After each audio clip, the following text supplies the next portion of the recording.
She was Atlanta's most sought-after matchmaker. She'd created perfect love stories for hundreds of people. But tonight, standing in that gleaming ballroom, Soline Baptiste was about to kiss a man she'd never met before, and it would either rescue her reputation or shatter everything she'd spent years building. His hand rested against her lower back. His mouth was a breath away from hers, and her ex-boyfriend was staring. "Follow my lead," the stranger murmured in a voice like velvet and smoke. Soline's career hung in the balance. She had 30 seconds to choose, 30 seconds before everything in her world shifted irreversibly. That afternoon, the Biltmore Atlanta ballroom gleamed like something out of a fairy tale. Crystal chandeliers, cream roses everywhere, champagne fountains casting prismatic light across polished floors. Soline Baptiste stood near the entrance, her burgundy gown standing out against all the white and gold. She glanced at her phone again. Still nothing. Dante, the professional escort from Companion Hire, should have arrived 15 minutes ago. "Breathe," she told herself quietly. "He's just late." But her pulse was racing. All around her, 17 couples moved through the reception with the kind of ease that only comes from genuine connection. She'd brought every single pair together.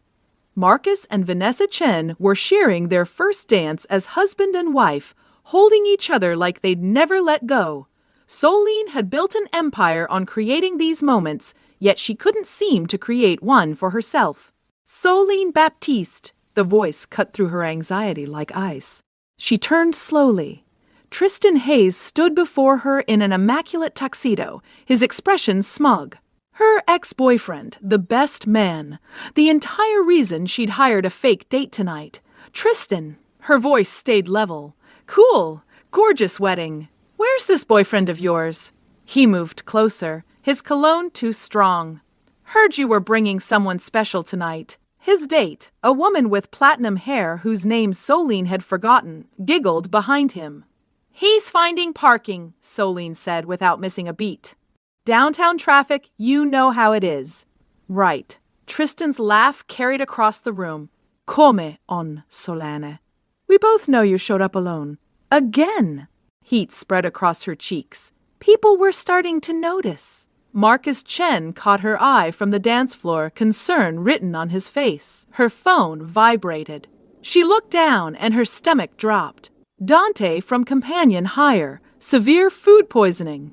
"Can't make it tonight. Full refund processing. So sorry, this couldn't be happening." Tristan kept talking, his voice deliberately loud. "I've been telling everyone the truth about you, that the great matchmaker can't even find love for herself. The irony is just, sorry I'm late, baby." The voice came from directly behind her, male, deep, with an accent that turned every syllable into something dangerous and beautiful. Before Soline could react, a hand settled on her waist, warm and certain. She spun around and forgot how to breathe. The man standing there was devastating. Tall, easily 6'3", with black hair swept back from features that belonged in films. Sharp jawline, full mouth, dark eyes that seemed to read her soul. Korean, with a presence that commanded the entire room. "Traffic was a nightmare," he said, his gaze locked on hers. "I hope you weren't worried." Soline's mind went blank. Who was this man? But his hand pressed gently against her waist, sending a silent message. "Trust me." "I know, I'm just glad you made it," she managed. The stranger's smile could have melted steel. He turned to Tristan, extending his free hand. "You must be Tristan Hayes. Soline's mentioned you." Tristan's expression flickered between confusion and suspicion. "I don't think we've been introduced." "Kangdi Ryo," the stranger said. His handshake looked like it hurt. "Soline's boyfriend." The words seemed to echo through the entire ballroom. Tristan's date whispered something that sounded like, "Oh my God." Tristan recovered quickly, his smile turning sharp. "Interesting. Soline never said anything about you. And we talk often." "We keep our private life private," Kangdi said, his hand sliding possessively around Soline's waist, drawing her against him. "Soline doesn't like mixing her professional world with her personal one. Something about maintaining boundaries." He said it like he'd had this exact conversation with her a dozen times.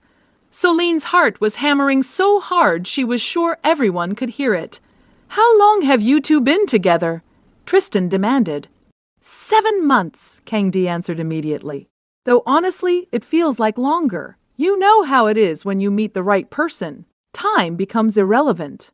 He looked down at Soline, and the warmth in his eyes was so convincing that for a heartbeat she forgot this was all pretend. "Isn't that right, love?" Soline nodded, unable to find words. Tristan's jaw clenched. "What line of work are you in, Kang Di?" "International commerce, import and export operations." Kang Di's tone was casual, almost bored. "But that's tedious conversation. I'd rather talk about what Soline does. Did you know she's created over 200 successful matches, including tonight's bride and groom?"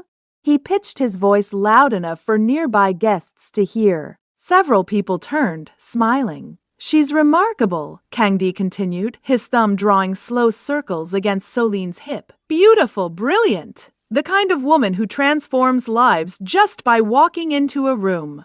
Soline's throat tightened. These were words she'd dreamed of hearing from Tristan 3 years ago when they were still together. Tristan's face was turning crimson. "Well, I should. One more thing." Kang Di's voice dropped lower. "Dangerous. Soline told me you've been spreading stories about her, calling her undateable." Tristan went completely still. "Let me be absolutely clear," Kang Di said, his smile vanishing.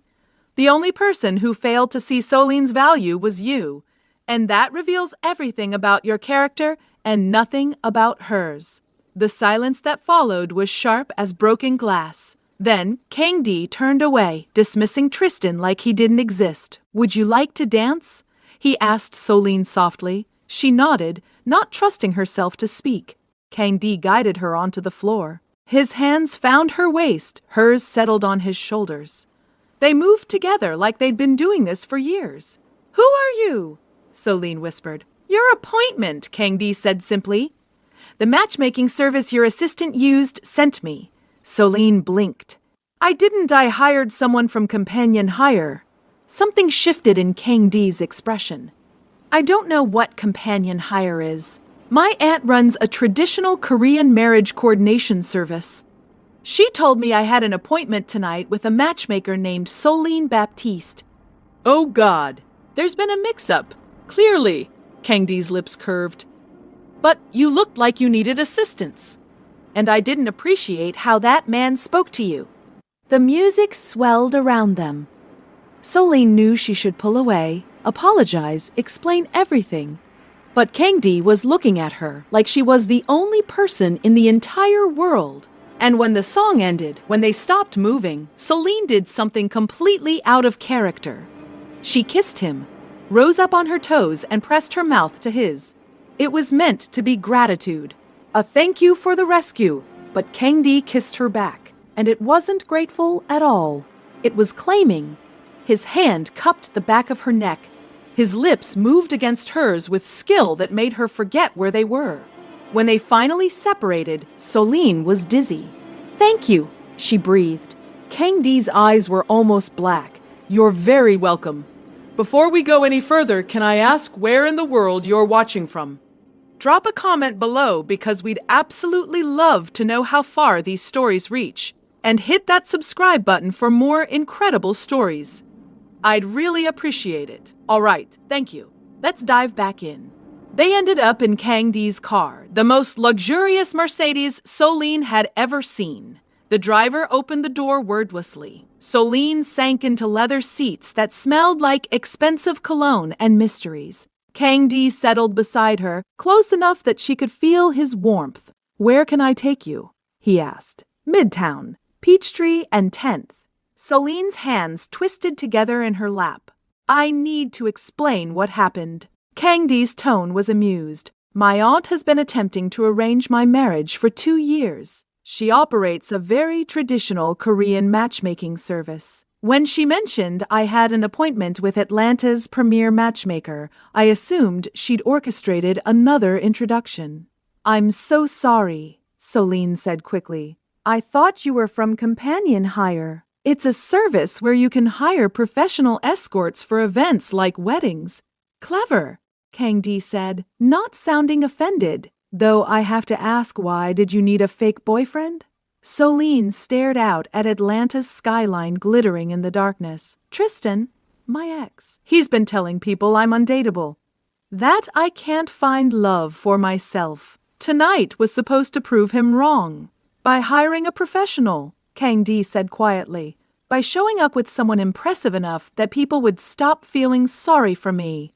The admission tasted bitter. Kang Di was silent for a long moment. What if, he said slowly, we helped each other? Soline turned to look at him. What do you mean? My family wants me settled. Married. Your ex is damaging your reputation. What if we continued this charade? You mean fake a relationship?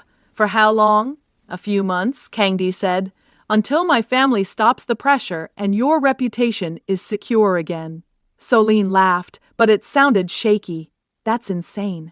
Is it? Kang Di tilted his head. You create relationships professionally. This would simply be a business arrangement with defined parameters. I don't even know you, Soline protested. Then we'll learn about each other, Kang Di said. Unless you'd prefer Tristan continue spreading lies about you being alone and desperate. Soline's hands clenched. 3 months, Kang Di offered. We attend family events, make some public appearances, make it look authentic. Then we have an amicable separation. Why would you do this for me? Kang Di's gaze held hers. Because Tristan was right about one thing. You are extraordinary, and someone needs to tell you that. The car stopped outside Soline's building. Kang Di pulled out a business card, heavy stock, minimalist design. Just a phone number. Think about it, he said quietly. Call me when you decide. Soline took the card, her fingers trembling. She walked to her apartment and sat in the dark on her couch. A fake relationship for 3 months with a complete stranger. It was ridiculous, unprofessional, possibly dangerous. Then her phone buzzed. An unknown number. For what it's worth, that kiss felt very real to me. Soline stared at the message. Then she typed back. When do we start? They met at a restaurant in Buckhead. The kind of establishment with white linens and menus that didn't list prices. Kang Di ordered in rapid Korean, then turned to Soline with a smile. I hope you enjoy seafood. Love it. Soline pulled out her laptop. I drafted a contract. Kang Di's eyebrows lifted. A contract? I'm a professional, Soline said, opening the document. If we're doing this, we need clear boundaries. I'm listening. Soline read from the screen. Duration, 3 months from today. Public appearances as needed, with 24 hours notice when possible. Physical affection, hand-holding, casual touching, light kissing acceptable in public settings. Private boundaries, separate residences, no intimacy beyond what's necessary for appearances. Kang Di leaned back in his chair. You've given this serious thought. I build relationships, real hones. This is, Soline hesitated. This is different. What about finances? We split costs for dates and events. No gifts over $100. I disagree, Kang Di said. Soline blinked. Excuse me? When we're engaged, not if. When we'll need a ring. My mother will expect one within a month. She's traditional. She'll want to meet your family. She'll ask about wedding plans. Soline's stomach dropped. I didn't consider... That's why I'm telling you now, Kang Di said. I'll manage my family. But you need to be prepared. This won't be casual dates. It will be deeper than that. What exactly does your family do? Soline asked carefully. Import and export, like I mentioned. That's vague. It's complicated, Kang Di said, holding her gaze. My family has business interests that require discretion. But I promise you'll be safe. A waiter appeared with their appetizers. When he left, Soline asked quietly, Are you involved in something illegal? Kang Di's silence answered her question. I should leave right now, Soline whispered. You should, Kang Di agreed. But you won't, because Tristan isn't just spreading rumors, is he? He's actively sabotaging your business, Soline froze. How did you... I have resources, Kang Di said. Tristan's been contacting your clients, suggesting you're unstable, that your matches are fraudulent. He's been doing it for 3 months. The room seemed to tilt. Why would he do that? Because you're successful and he's not. Because small men destroy what they can't control. Kang Di leaned forward. But here's what he doesn't know. You have something he needs. What? Protection, Kang Di said. Stay with me, and Tristan won't touch you or your business again. What are you? Soline breathed. Someone who keeps his word, Kang Di said intensely. 3 months, Soline. Help me with my family. Let me handle Tristan. And when it's finished, we walk away cleanly. And if I refuse, then you fight Tristan alone. And we both know how that ends. Soline looked at the contract on her screen.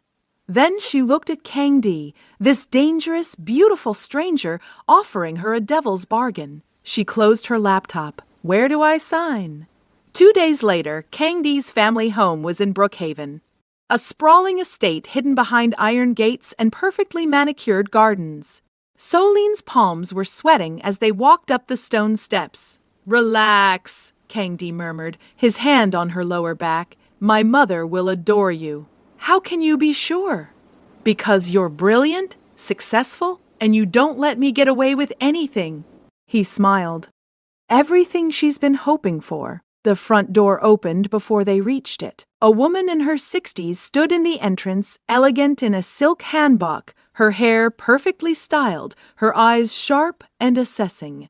Ioma, Kang Di said softly. This is Soline Baptiste. Soline bowed, grateful she'd researched Korean etiquette. It's an honor to meet you, Mrs.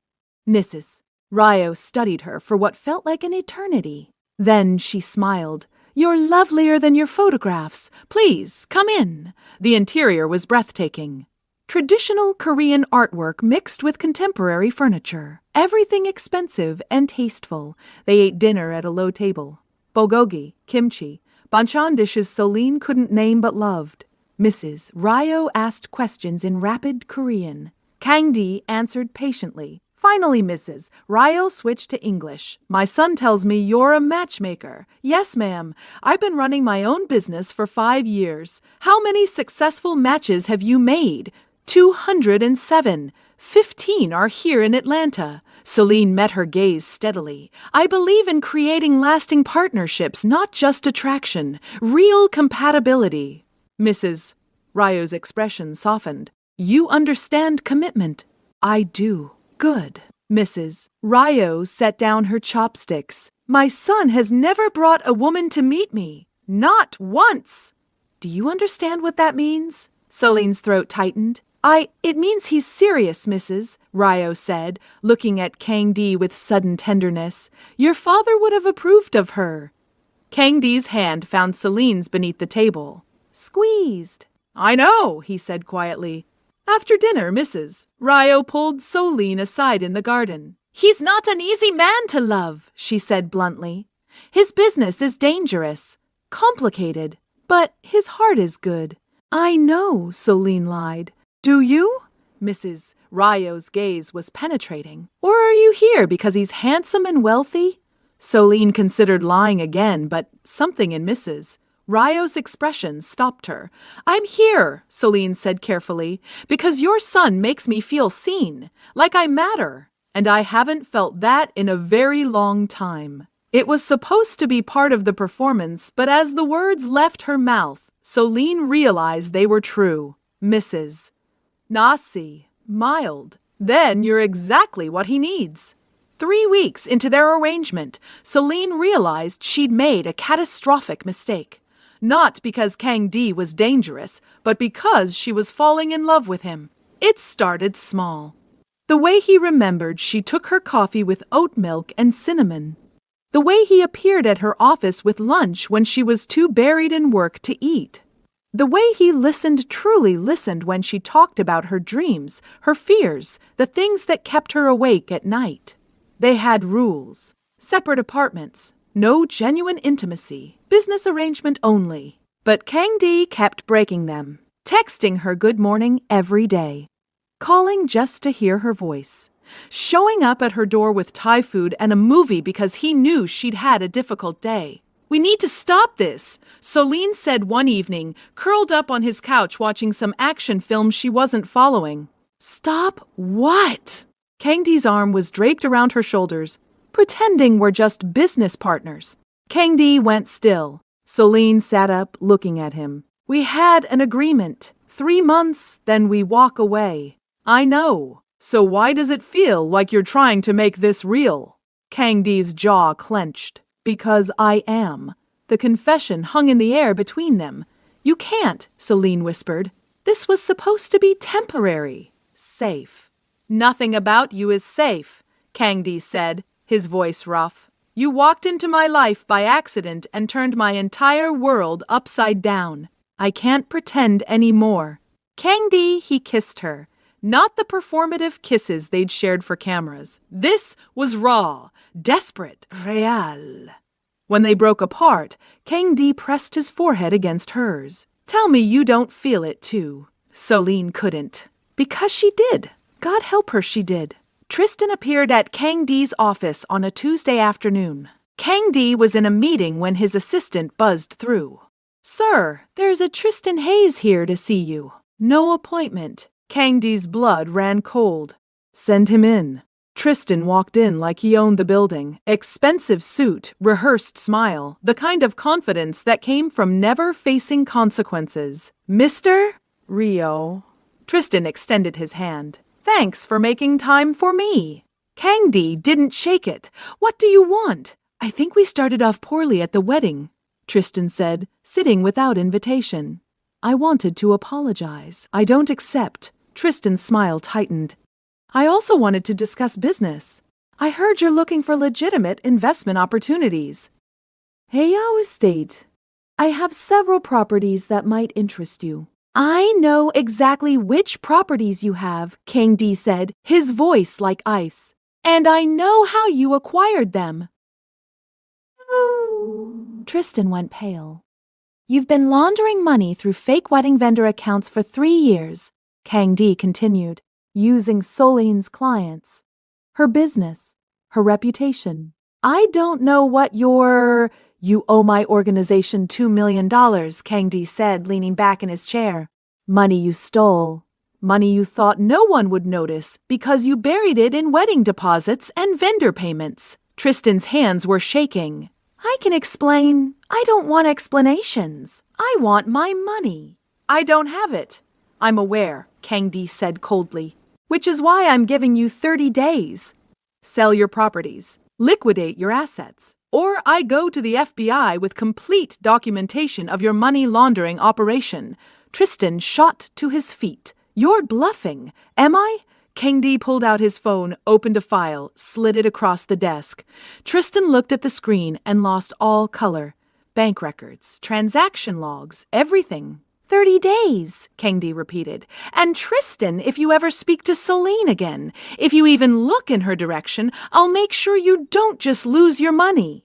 You'll lose everything. Tristan stumbled toward the door. Then he stopped and turned back. She's using you, he spat. Solene.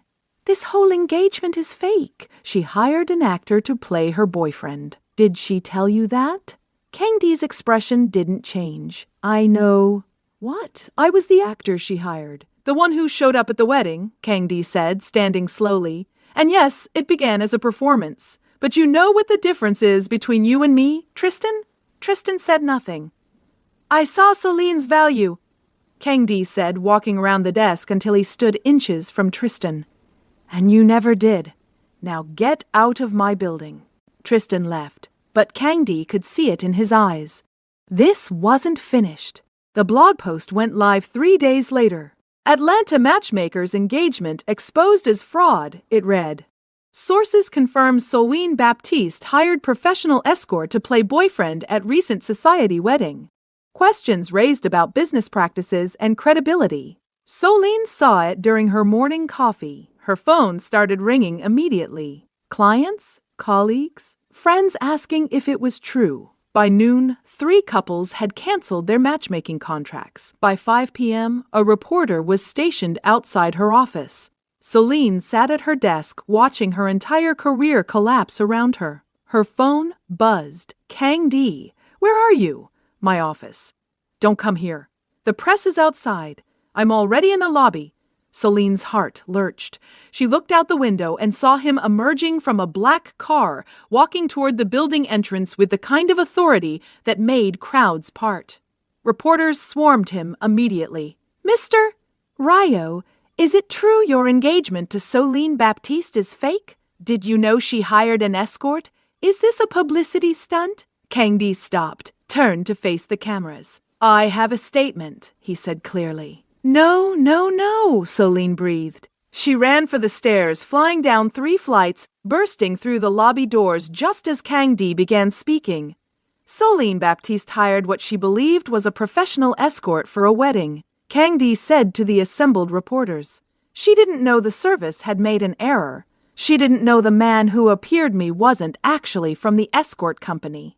Cameras flashed. I approached her under false pretenses. My family wanted meet her. They arranged it without my knowledge, without hers, Kang Di continued. The engagement started as a misunderstanding, but somewhere between that first wedding and now, something shifted. Soline stopped at the edge of the crowd, unable to breathe. I fell in love with her, Kang Di said. Completely, terrifyingly. The kind of love that makes you want to become better, to build something real, to deserve the person standing across from you. He turned, found Soline in the crowd. Their eyes locked.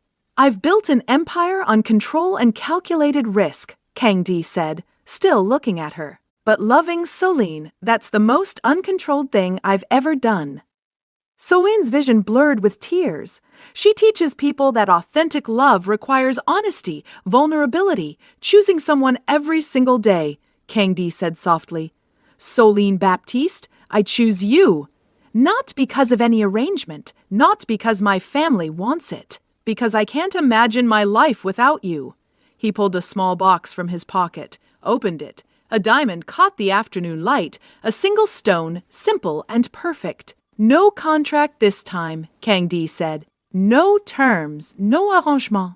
Just a question. Hecknout, the crowd gasped. Soline Baptiste, Kang Di said quietly. Will you marry me? For real? Soline's hands covered her mouth. Tears streamed down her face. Every rational part of her brain screamed that this was too fast, too public, too dangerous. But her heart knew the truth. She'd fallen in love with him weeks ago. Yes, she whispered. Then louder. Yes, 1,000 times yes. Soline closed the distance between them. Kang Di slid the ring onto her finger. Then he kissed her like they were the only 2 people in existence.